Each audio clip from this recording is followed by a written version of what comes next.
Hey everyone, welcome back, or if you're just joining us, welcome to KSSP Podcast. I'm Spencer, And I'm Katie. and in this part of our series, we're gonna be talking about why food waste happens. So, we may be wondering why that happens, and we're going to look into a few different causes as to why that happens. So, this again is from usda.gov/food waste/FAQs. So, what causes food loss and waste according to the USDA?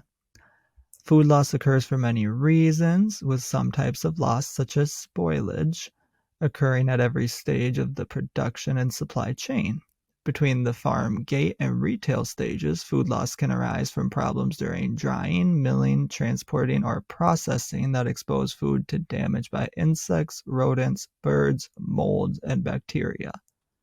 At the retail level, equipment malfunction, such as faulty cold storage, over-ordering, and culling of blemished produce can result in food loss.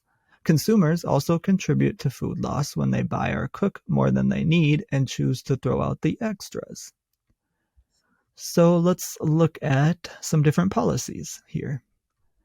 So today's U.S. food and agriculture system is influenced heavily by taxpayer-funded subsidies and other policies created by Congress and implemented by the USDA and more often than a dozen other federal agencies and departments.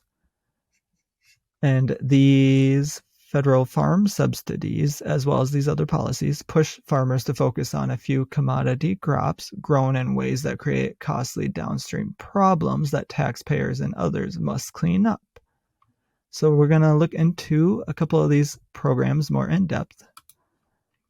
So first we'll go over, this is also from the USDA, Economic Research Service, and this is government programs and risk. So, some major risk management programs. There's the federal crop insurance, which was established in the 1930s to cover yield losses from most natural causes.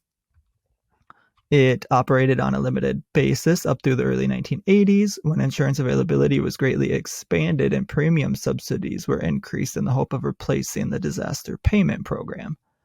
Major reforms were legislated in 1994 and 2000. These included the introduction of CAT, catastrophic coverage, and large increases in premium subsidies. In the mid-1990s, revenue insurance was introduced into the federal crop insurance program and has since become the most popular form of insurance. Whereas crop yield insurance covers only yield losses, crop revenue insurance pays when gross revenue, yield times price, falls below a specified level. More than 290 million acres are insured under the federal crop insurance program, including more than 80% of the acres of major field crops planted in the United States. Then there's crop disaster payments, which are payments that were made in the past directly to farmers on an emergency basis when crop yields were abnormally low due to adverse growing conditions. During the 1970s, there was a standing disaster payments program with payments made without declaration of a disaster area. Regular payments ceased after 1981, but since then, ad hoc disaster payments have been specially approved by Congress on a number of occasions. A standing crop disaster program, the Supplemental Revenue Assurance Program, was established under the 2008 Farm Act, but was not renewed in 2014. And then there's the supplemental coverage option, which was introduced in the Agricultural Act of 2014 and continued by the Agricultural Improvement Act of 2018, which was the 2018 Farm Act. And that is an insurance product that offers producers additional insurance coverage for losses that fall under the levels generally covered by standard crop insurance policies. SCO coverage offers an alternative for eligible producers who elect not to participate in the Agricultural Risk Coverage Program under Title I of the Agricultural Act of 2014. The program will allow producers to cover a portion of the deductible of their underlying crop insurance policy, with payments being determined on an area, generally county, basis. SCO was made available beginning with the 2015 crop year. The program provides subsidies of 65% of producers' premiums. Like traditional crop insurance, SCO is not subject to payment limitations or adjusted gross income eligibility limits. And then there's the Stacked Income Protection Plan, which was introduced in the Agricultural Act of 2014 and continued under the 2018 Farm Act. It provides county-based revenue insurance policies to producers of upland cotton beginning with the 2015 crop. Unlike SCO, STAX policies can be purchased on their own or be used to supplement insurance coverage available through the federal crop insurance program, protecting against losses that fall within the range not generally covered by standard crop insurance policies, although on a county rather than an individual farm revenue basis. Federal subsidies will cover 80% of producers' premiums. Similar to SCO, STAX is not subject to any payment or income limitations. Under provisions of the 2018 Farm Act, farms on which seed cotton-based acres are enrolled in the ARC or price loss coverage programs will be ineligible to purchase STAX policies for cotton production on that farm. And then there's the price loss coverage program, which was introduced in the Agricultural Act of 2014 as well, and continued with the 2018 Farm Act. It provides income support payments to producers with historical base acres of wheat, feed grains, rice, oilseeds, peanuts, and pulses on a commodity-by-commodity basis when market prices fall below a reference price. Seed cotton, ungined cotton, was made eligible for PLC payments by the 2018 Bipartisan Budget Act, which continue in the 2018 Farm Act. The payment rate is the difference between the reference price and the annual national average market price, or marketing loan rate, if higher.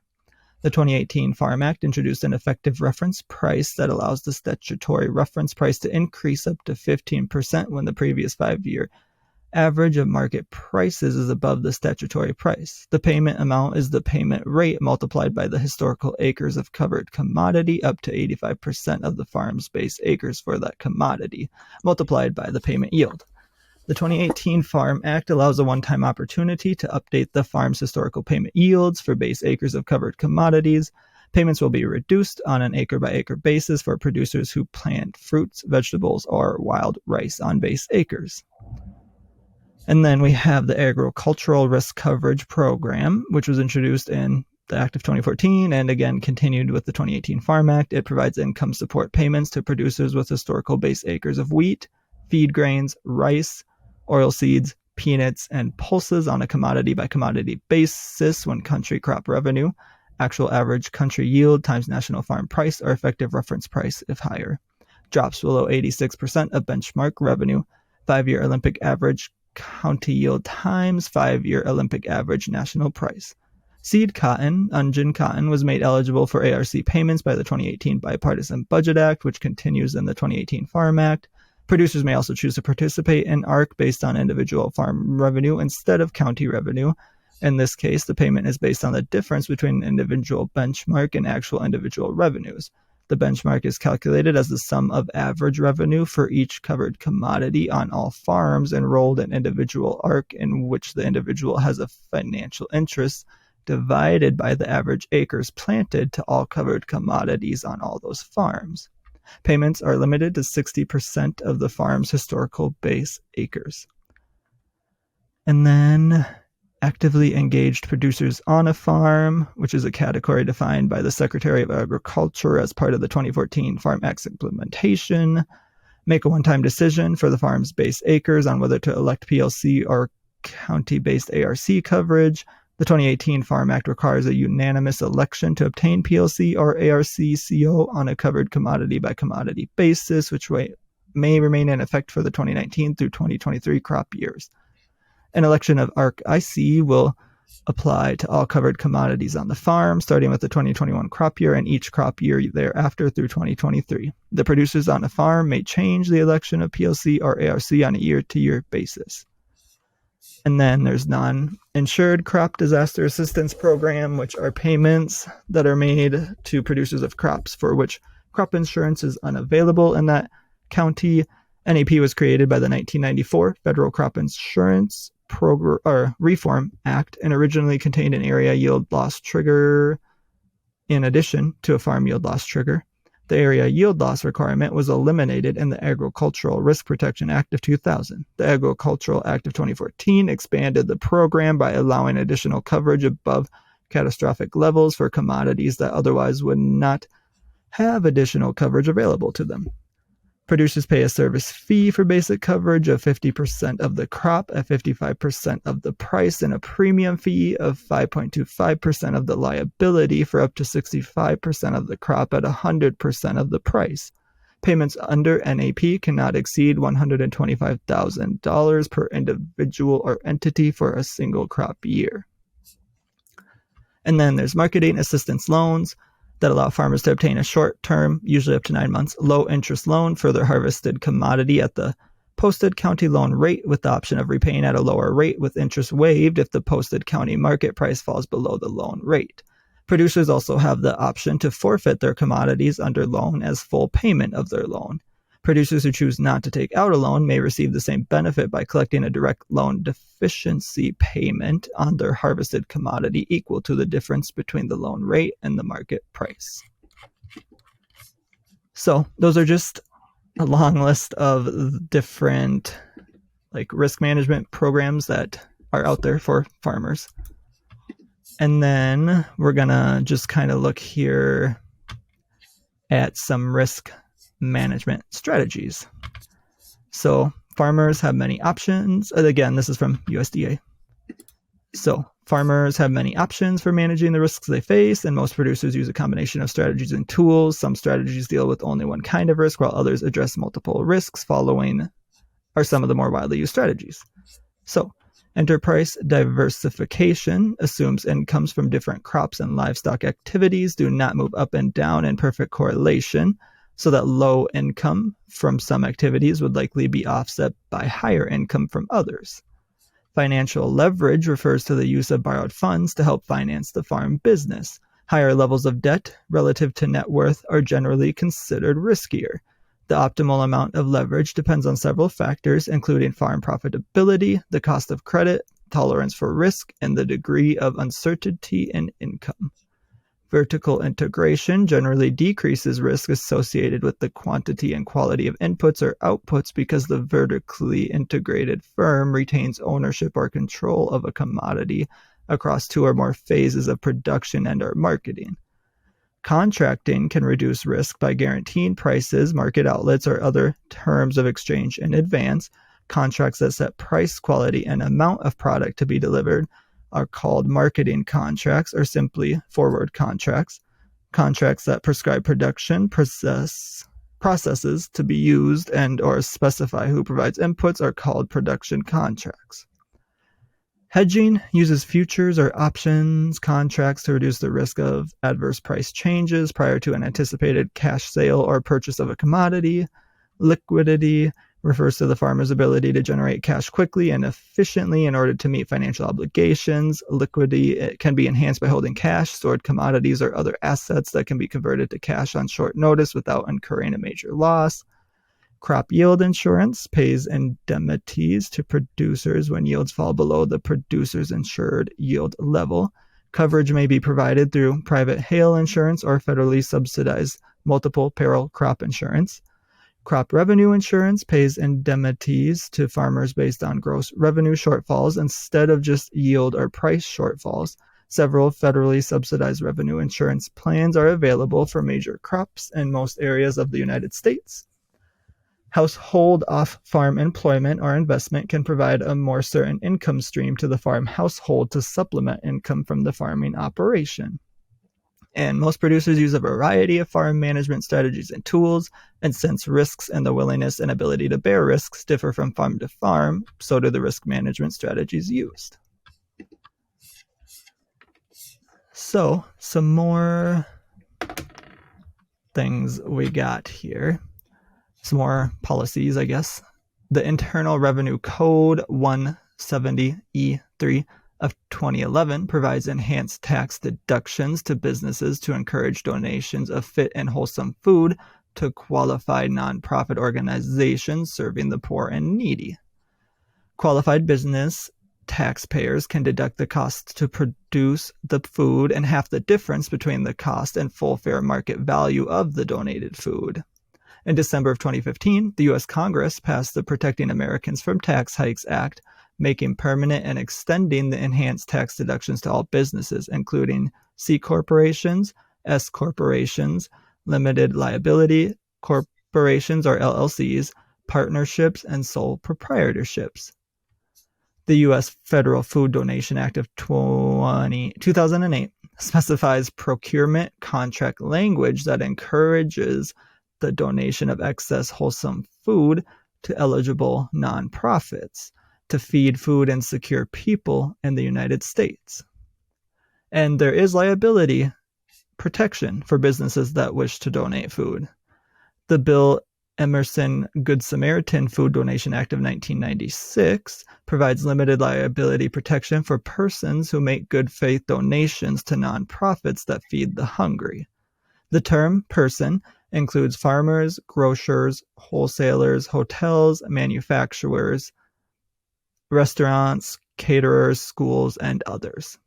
Food donations must still comply with applicable state and local health, food handling, and food safety laws and regulations. So, for example, packaging that may be opened or damaged should not be donated. In 2018, for the first time ever, Congress included measures in the Farm Bill to reduce food waste. So, for example, they clarified liability protections for food donors, financing food recovery from farms, encouraging food waste recycling through community compost funding, and better coordinating food waste reduction efforts across the federal government. And the EPA, Environmental Protection Agency, has set legal limits on nitrate in drinking water, and unfortunately, these limits are often exceeded. In 1974, Congress passed the Safe Drinking Water Act, and this law requires the EPA to determine safe levels of chemicals in drinking water, which do or may cause health problems. These non-enforceable levels, based solely on possible health risks and exposure, are called maximum contaminant level goals. So the MCLG, maximum contaminant level goals, for nitrates has been set at 10 parts per million, or ppm, and for nitrites at 1 ppm, because the EPA believes this level of protection would not cause any of the potential health problems. And with nitrate, you can't taste, smell, or see it in drinking water. So nitrate can cause damage to your health, and this includes methemoglobinemia. This is also known as blue baby syndrome. The way blood carries oxygen is affected in this disorder. So the highest risk group for this disorder is babies that are under 6 months old who are bottle fed. Anemia, cardiovascular disease, lung disease, sepsis, glucose 6-phosphate dehydrogenase deficiency, and other metabolic problems can put people at a high risk of developing this disorder after nitrate exposure as well. So it can cause a bluish tone to the skin, and this is known as cyanosis, and it can lead to serious illness, seizures, coma, or even death. And other symptoms include increased heart rate, headaches, stomach cramps, decreased blood pressure, vomiting, pallor or an unhealthy pale appearance, fatigue or weakness, central nervous system depression, metabolic acidosis or excessive acid in the body, and dysrhythmia, which is an abnormal or irregular heartbeat. So more and more studies are showing that abdominal cramps, increased heart rate, and headaches are associated with nitrate and nitrate exposure. Select studies suggest that nitrate or nitrite exposure is linked to an increased risk of cancer, especially gastric cancer. However, there's not a scientific consensus on this yet. And then federal policy incentives encourage systems of farming, in particular an over-reliance on annual crops such as corn that leave soil bare half the year and require nitrogen fertilizers to maximize profits that cause costly damage to the nation's soil, water, and air resources. And then some other things that I thought were we could just look into too. So there's corporate and private investment, and that is an article from AEI.org. It's called "The Farm Bill Remains a Case Study in Corporate Welfare. Where is Partisanship When You Need It?" by Vincent H. Smith. So, partisanship has many downsides, but one upside is that most often when committees have hearings, Republicans and Democrats choose witnesses with different perspectives. This provides the committee members, the media, and the public with good arguments coming from different viewpoints, enabling each side to choose their champions to make the best case in the public square. Unfortunately, this important check and balance is completely missing from House and Senate agricultural committees, where Democrat and Republican committee members are in full agreement to only present one perspective in their hearings and vigorously prevent any dissent. So bankers wandered through the hearing, claiming they would not be able to make credit available to farmers without the crop revenue guarantees underwritten by the federal crop insurance program. Those bankers, along with representatives from the crop insurance lobby, omitted to mention that lenders are more than happy to make loans to ranchers who raise cattle, not crops, and hog and poultry producers without a guaranteed government backstop. All those businesses manage farm operations with highly volatile incomes and costs, face difficult to predict periodic shortfalls in their revenues, and generally do not have access to heavily subsidized agricultural insurance. They receive bank loans, profitable to the lenders, are able to survive, and when managed responsibly, succeed. Most of the entrepreneurs who own and manage the largest 15% of farm businesses, consistently receiving over 85% of all crop insurance and those other subsidy payments, like to be seen as family farmers. Certainly, a fair number do live on the farms they own. However, on average, over 80% of farm family household incomes come from other non-farm businesses, non-farm financial investments, and non-farm employment activities. For most of the farm business owners who receive farm subsidies, farming is a part-time activity that gives them access to the lifestyles they want and, over the long haul, to substantial increases in their wealth with minimal long-run business risk related to their farm operations. Fewer than 1 in 200 farm businesses close in any given year because of bankruptcies or foreclosures. And that is not quite the picture painted by farm lobbies or congressional members from farm state constituencies when farm groups, crop insurance companies, and rural lenders bring their pitches to congressional hearings. In fact, it corresponds more closely to the image of an industry heavily involved in seeking corporate welfare via crony capitalism practices. And then another thing, so that was corporate private investment. And then another thing to look into is foreign farm owners.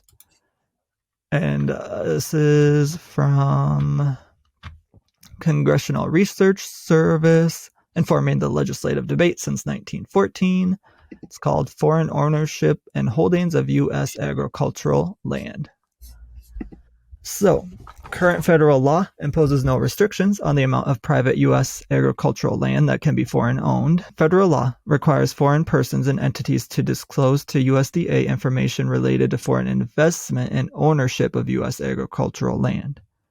The Agricultural Foreign Investment Disclosure Act of 1978, as implemented by USDA, established a nationwide system for collecting information pertaining to foreign ownership of U.S. agricultural land, defined as land used for forestry, production, farming, ranching, or timber production. The AFIDA defines a foreign person to include any individual, corporation, company, association, partnership, society, joint stock, company, trust, estate, or any other legal entity, including any foreign government, under the laws of a foreign government or with the principal place of business outside the United States. The regulations require foreign persons who buy, sell, or gain interest in U.S. agricultural land to disclose their holdings and transactions to USDA directly or to the Farm Service Agency county office where the land is located.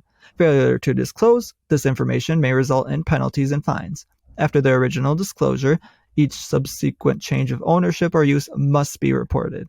USDA compiles these data with the most recent AFIDA report covering 2021. Foreign persons or entities may be eligible for certain USDA farm program benefits if they meet the same requirements as domestic persons or entities. Specifically, they must be considered actively engaged in farming, meaning they are either farming the land or landlord renting land under a crop share agreement. They also must have the requisite U.S. taxpayer ID and meet the program's eligibility requirements. Other criteria may apply, such as limits on the entity's adjusted gross income. Current law imposes no restrictions on foreign persons or entities with respect to eligibility for crop and livestock insurance premium subsidies. Some programs make no distinction about a producer's or owner's citizenship, and other programs have no explicit citizenship requirement. Foreign persons or entities are not eligible for permanent disaster assistance programs. The Non-Insured Crop Disaster Assistance Program explicitly prohibits payments to foreign entities other than resident aliens. And then so that was the existing federal requirements. We'll look at some existing state requirements. So some states and localities have instituted restrictions on foreign ownership of farmland. An overview of state laws by researchers at the University of Arkansas's National Agricultural Law Center shows that no U.S. state has instituted an absolute prohibition on foreign ownership. However, some states limit or have proposed to prohibit certain foreign persons and entities from acquiring or owning an interest in agricultural land within their state, and several states have separate disclosure requirements within their state. The USDA has identified 339 counties in Iowa, Kansas, Pennsylvania, and Wisconsin as having the strictest prohibitions on foreign ownership of agricultural land and other non-agricultural real estate. There is no single uniform approach under state laws to addressing foreign ownership. Some general categories include restrictions on the amount of land that can be owned or the duration of ownership, distinctions involving private versus public land or how agricultural land is defined, distinctions involving resident/non-resident aliens, inheritance considerations involving land ownership, restrictions on ownership by foreign corporations, and differences related to enforcement and penalties. And then we'll just look here at the USDA data on foreign ownership. So the USDA reports that foreign persons and entities held an interest in 40.8 million acres of U.S. agricultural land in 2021, accounting for 3.1% of total privately owned land. These data cover agricultural land and non-agricultural land. In 2021, forest land accounted for 47% of all foreign-owned land. Cropland accounted for 29%, and pasture and other agricultural land for 22%. Non-agricultural land, such as homesteads and roads, accounted for 2%. The USDA reports that foreign land holdings have increased by an average of 2.2 million acres per year since 2015.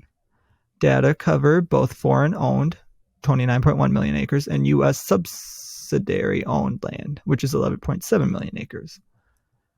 5 countries accounted for approximately 62% of all foreign-owned U.S. agricultural land in 2021. As a share of all foreign-owned acres, these were Canada, 31%, mostly forest land, the Netherlands with 12%, Italy, 7%, the United Kingdom, 6%, and Germany, 6%.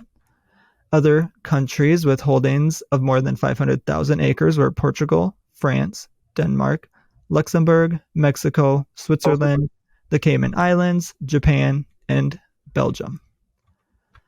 All U.S. states report foreign investments/ownership in U.S. land as of year-end 2021. According to the USDA, the states with the most foreign-owned agricultural acreage were Texas, with 5.3 million acres, Maine, with 3.6 million acres, Colorado, with 1.9 million acres, Alabama, with 1.8 million acres, and Oklahoma, with 1.7 million acres.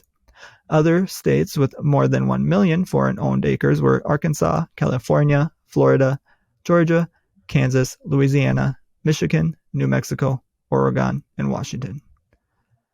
Users of USDA's AFIDA data have noted inaccuracies in underreporting under current disclosure requirements. The Midwest Center for Investigative Reporting asserts that data collected under AFIDA are not complete, contain errors and omissions, do not track sales of foreign-held U.S. farmland, and may not accurately reflect changes over time.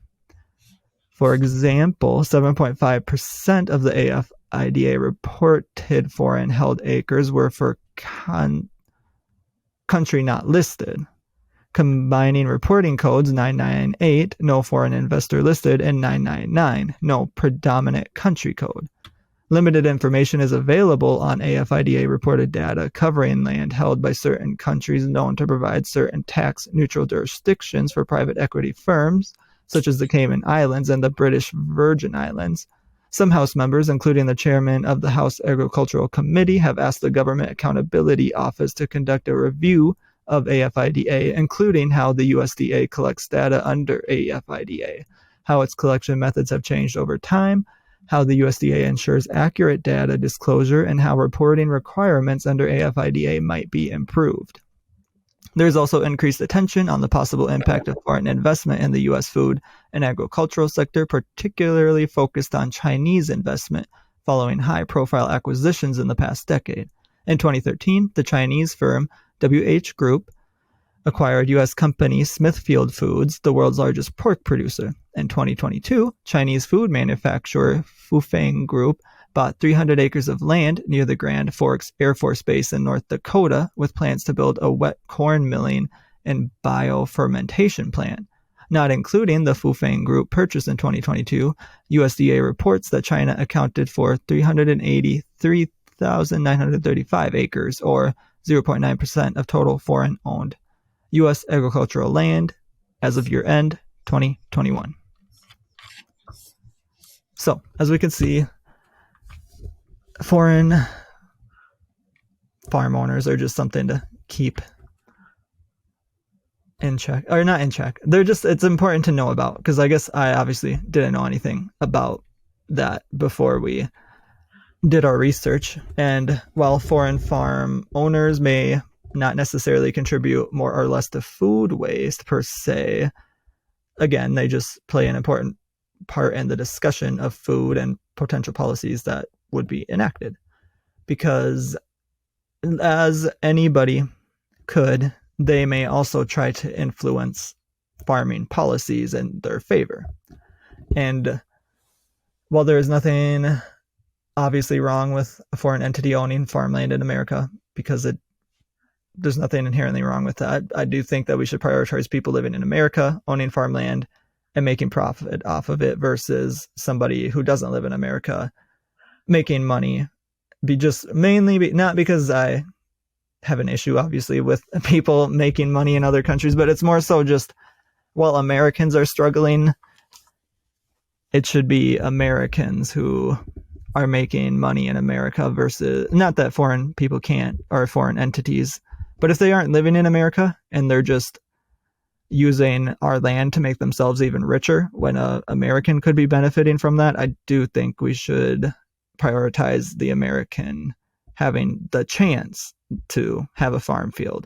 Not that all Americans necessarily want to start farms, I guess, so maybe that's not even an issue, but that was just something that I thought, is that we should, and so in that sense, we should make it easier and I don't know how easy it is to set up, I don't know all the costs associated with starting farming, but that's something that maybe we should look into, the government should look into too. Make it easier for Americans to start farming. So then we're also going to move on to some current practices. And one of those is restaurants throw away a lot of food. Approximately 4 to 10% of food purchased by restaurants is wasted before reaching the consumer. Drivers of food waste at restaurants includes oversized portions, inflexibility of chain store management, and extensive menu choices. And restaurants, there's a statistic, this is from thecounter.org, that restaurants throw away almost 94% of their excess food. And then supermarkets, some issues there is overstocked product displays, expectations of cosmetic performance or perfection. So when it comes to fruits, nuts, and vegetables, the USDA has high standards for quality that is not based on nutritional value, but on appearance. Farmers have to figure out what to do when retailers decide their produce isn't right and gets rejected due to appearance. Cosmetic imperfection is one of the main causes for food waste, and what's particularly interesting is that following the USDA's high standards for quality is entirely voluntary. Yet, despite this global crisis, supermarkets continue to stock shelves with only a specific glistening quality of food, which not only results in food waste, but lost income for farmers. And then another thing is sell-by and use-by dates. So it's sell-by and use-by dates. Kind of started when consumers began producing less food on their own, and they demanded information about how their food was made. And this led to the current system of food dating, which began in the 1970s. So most of us believe that expiration dates tell us when food becomes unsafe to consume. But in reality, these dates aren't related to the risk of foodborne illness or food poisoning. So manufacturers use these dates to indicate when food is at its peak, meaning that the food is not necessarily inedible after the expiration date has passed, especially for unrefrigerated foods. There may not even be a difference in quality or taste of expired food, nor does it mean that it will make you sick. So over 90% of Americans throw out food before it is spoiled, and 40% of food in the U.S. is thrown away or unused every year due to food dating. And while the FDA and U.S. Department of Agriculture technically are in control of managing the misbranding of food products, there is no national regulation over the use of these dates, with the exception of infant formula. And this is because as time goes on, the nutrients in formula lose their potency. So allowing states to self-regulate the use of these dates creates mass confusion for food producers, resulting in mass confusion that leads to more food waste. And there's a distinct difference between sell-by and use-by or best-by dates. So use-by and best-by dates indicate when the manufacturer deems that the product reaches its peak freshness, and it doesn't indicate spoilage or safety of consumption. This is for consumer use. But sell-by dates are for manufacturer and retailer use, not consumer use. To ensure proper turnover of products in the stores, this stocking and marketing tool is used so that there's a long shelf life after the consumer purchases the product. Experts say these dates shouldn't even be visible to the consumer, as it can confuse them into wasting more food. And one solution is for the food industry to change the way they date labels, such as dating when food is most likely to spoil.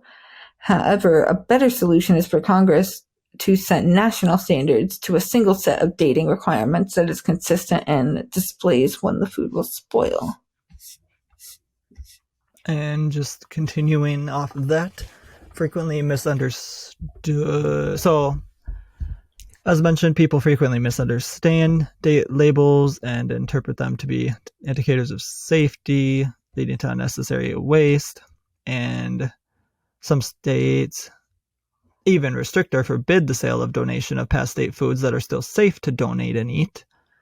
And they recommend, so it is recommended that the 2023 Farm Bill should standardize date labels through the miscellaneous title or a new food waste reduction title.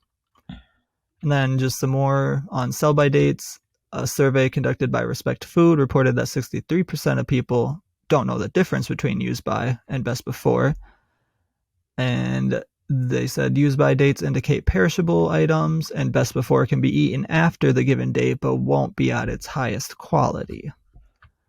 And then another issue just with supermarkets is damaged goods, outdated promotional items, and unpopular items that also get thrown away. And then there's also some errors in industrial processing and keeping up with food safety policies. So food safety protocol is a large factor of food waste. There's no room for error given to industrial processing or anything else that diminishes the quality of the final food product. Confusions and errors during industrial processing lead to food items that don't meet certain standards being wasted as a result of this. And no error margins can be established by food processing companies due to the high level of food safety regulations. Even small errors will lead to food being unsellable and thus wasted. These errors can even include imperfection in appearance or shape of the food. Trial runs, production trials, wrong sizes and weights, overcooking, and packaging defects are just some aspects that result in imperfection and rejection of these foods. And constraints include lack of proper management, insufficient finances, and technical difficulties with storage, harvesting methods, cooling problems, and adverse weather conditions. Infrastructure, marketing systems, processing, and packaging. These all contribute to food waste, especially in developing countries.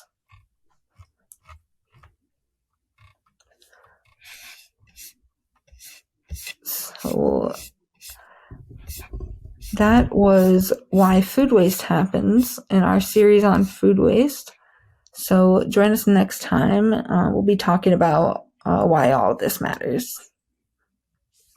And as always, you can leave a comment below if you have ideas for things you want to hear us talk about in future episodes. You can reach out to us on Facebook, Instagram, YouTube, Twitter, and TikTok. We also occasionally Twitch live stream, usually every other weekend, so go follow us on Twitch to check out when we go live. And don't forget to give this video a like, as well as follow or subscribe to our other social media accounts and turn on notifications so that you get notified when our new content comes out. Otherwise, we will see you all in the next video.